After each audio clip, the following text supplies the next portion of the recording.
এই নদী ভাঙন রোধে অ্যাডভান্স সবার আগে আমি ভিডিও তুলে ধরেছিলাম সামাজিক যোগাযোগ মাধ্যমে।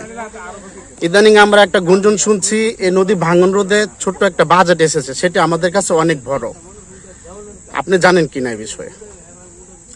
না, নদী ভাঙন রোধে অনেকগুলো প্রকল্প চলমান, সেই সব প্রকল্পের অংশ হিসেবে অনেকগুলো নদীতে এই যে নদী ভাঙন রোধে যে নানা ধরনের ব্যবস্থা, বাঁধ থেকে শুরু করে বিভিন্ন ধরনের প্রোটেকশন, সেইগুলোর কাজ চলমান আছে।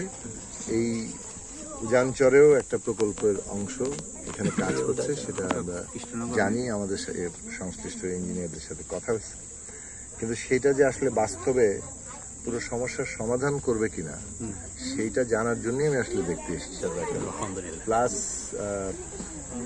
এইখানে যে যথার্থভাবে ড্রেজিং হয় নাই, এমনভাবে ড্রেজিং করা হয়েছে যাতে একটা পার ভেঙে যায়, অন্য পারে চট জাগে।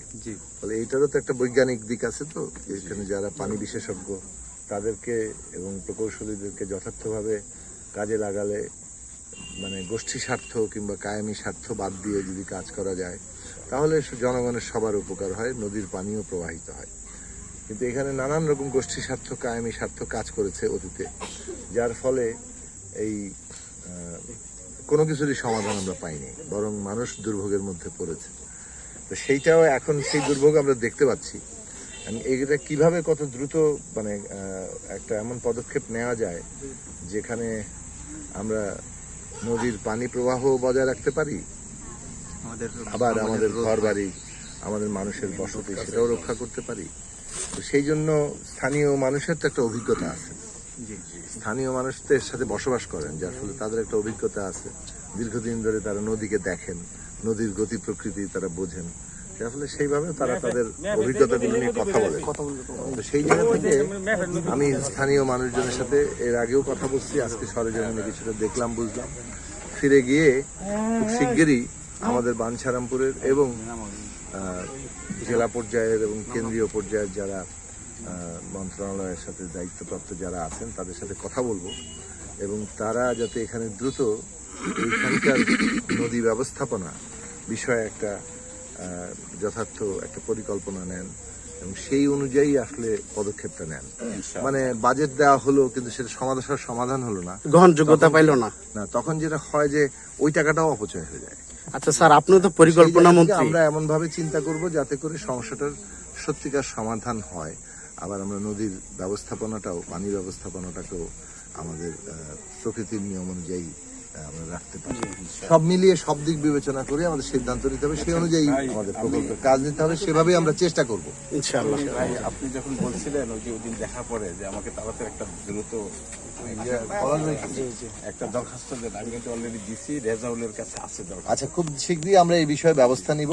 এই যে এখানে উপজেলা সভাপতি মহোদয় আছেন, মানে যে আমরা এর আগেও চেষ্টা করেছি এগুলো নিয়ে কাজ করার।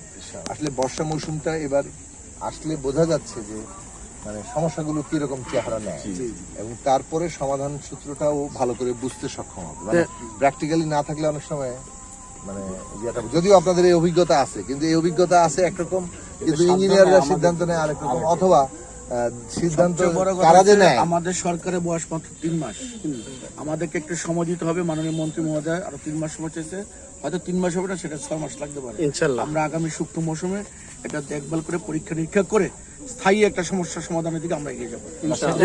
মাননীয় মন্ত্রী, এখন তাৎক্ষণিকভাবে আমাদের করণীয়, তাৎক্ষণিকভাবে আমি শেষ করি। তাৎক্ষণিকভাবে আমাদের পানি উন্নয়ন বোর্ড যে বরাদ্দটা আমাদেরকে দিয়েছে, এটা 2টা পেজে দিয়েছে, একটা পেজ অনুমোদন দিয়েছে ঈদের আগের দিন। এখন এটা ঈদের পরের থেকে কাজ শুরু হবে সাদ্দাম বাজার থেকে। এরপরে দ্বিতীয় অংশ আমরা চেষ্টা করতেছি, এটা মাননীয় মন্ত্রী মহোদয়ের সদিচ্ছার কারণে খুব দ্রুত সময়ের মধ্যে বরাদ্দটা এসেছে। বাকি অংশটুকু এলে আমরা এখান থেকে আবার কাজটা শুরু করবো। সবচেয়ে থেকে মানে